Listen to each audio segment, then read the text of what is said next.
Hello friends, welcome to my channel Yearly Racer. இந்த வீடியோல நம்ம 10th Max Chapter 1 Relations and Functions Example 1.5 பார்க்கலாம். The arrow diagram shows a relationship between the sets P and Q. இங்க வந்து P க்கும் Q க்குமான relations கொடுத்திருக்காங்க. இது P ன்ற செட், இது Q ன்ற செட். நார்மலா நம்ம இப்படி எழுதுவோம் 5 6 7 8. Q ன்ற ரிலேஷனுக்குள்ள செட்டுக்குள்ள 3 4 5 இருக்கு. இது ரெண்டுத்துக்குமான ரிலேஷன் வந்து நமக்கு இப்படி கொடுத்துருக்காங்க. இங்கே என்ன கேட்குறாங்க அப்படின்னா, இங்கே கொடுத்துருக்க ரிலேஷனை நம்ம ஃபஸ்ட்டு செட் பில்டர் ஃபார்மில் எழுத சொல்கிறாங்க, அப்புறம் ரோஸ்டர் ஃபார்மில் எழுத சொல்கிறாங்க. அதுக்கப்புறம் பிக்கும் கியூக்கும் உள்ள ரிலேஷனோட டொமைனும் ரேஞ்சும் கேட்குறாங்க. சரி, ஃபஸ்ட்டு நம்ம செட் பில்டர் ஃபார்ம் எழுதிடலாம். Set builder form of the relation.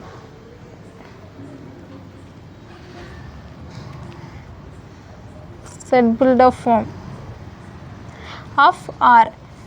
Okay, இப்போ நம்ம செட் பில்டர் ஃபார்ம்னா என்ன அப்படின்னா, இப்போ இங்கே பார்க்கணும், இங்கே இருக்கிற எல்லா நம்பருக்கும் நம்ம ஆடோ மல்டிப்ளையோ இல்லை சப்ராக்ஷனோ ஏதோ ஒன்று பண்ணணும்.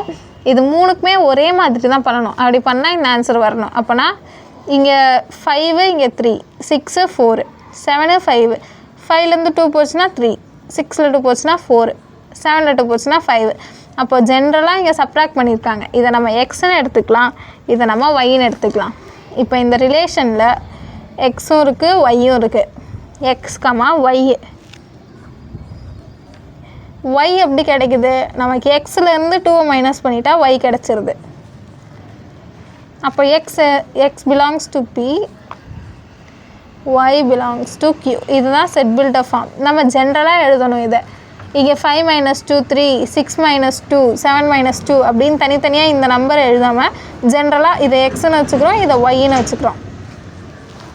அப்படி ஜென்ரலாக எழுதுறதா செட் பில்டர் ஃபார்ம். வேணால் இங்கே செக் பண்ணி பார்த்துக்கலாம். இங்கே ஒய் வந்து 3 4 5, 3 4 5 ஈக்குவல் ஈக்குவல் ஈக்குவல். எக்ஸுக்கு வந்து 5 6 7, 8க்கு வந்து இங்கே இமேஜே இல்லை, அதனால் நம்ம இது எடுத்துக்கவே மாட்டோம். 5 6 7. ஓகே, -2 பண்ணி பார்க்கலாம். -2 -2 -2. 5 - 2 3, 6 - 2 4, 7 - 2 5. அப்போது நம்ம எழுதியிருக்க ரிலேஷன் வந்து கரெக்டு.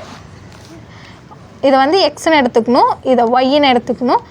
இதுக்குள்ள ரிலேஷனை நம்ம ஜென்ரலாக இப்படி எழுதுறதா செட் பில்டர் ஃபார்ம். நெக்ஸ்ட்டு வந்து ரோஸ்டர் ஃபார்ம். ரோஸ்டர் ஃபார்ம்னா ஒன்றும் இல்லை, ஆர்டர் பேஸாக எழுதணும். Roster form of R. ஆர்ன்றது வந்து நம்ம கொடுத்துருக்க ரிலேஷன். First 5 3, next 6 4, 7 5. கொடுத்துருக்க ரிலேஷனை நம்ம வந்து ரோஸ்டர் ஃபார்மில் எழுதியாச்சு. நெக்ஸ்ட்டு டொமைனும் ரேஞ்சும் கேட்குறாங்க. Domain of R. ஓகே, டொமைன்னா என்னது? அது ப்ரீ இமேஜாக இருக்கணும். இங்கே இப்போ 5 இருக்குன்னா இதுக்கு இமேஜ் இங்கே இருக்கணும். அப்படி இருந்தால் தான் இதை வந்து நம்ம டொமைனுன்ற செட்டுக்குள்ளே எழுதுவோம். இப்போது அதை மாதிரி 6க்கும் இமேஜ் இருக்குது, 7க்கும் இமேஜ் இருக்குது, 8க்கு மட்டும் தான் இல்லை. அப்போ நம்ம 8 எழுத மாட்டோம், 5 6 7 மட்டும் தான் கொடுத்துருக்க ரிலேஷனோட domain. 5 6 7. Next range. Range of the relation. கொடுத்துருக்க ரிலேஷனோட ரேஞ்சு.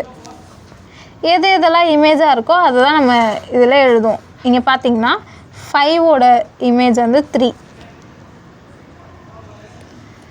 6ஓட image 4, 7ஓட image 5.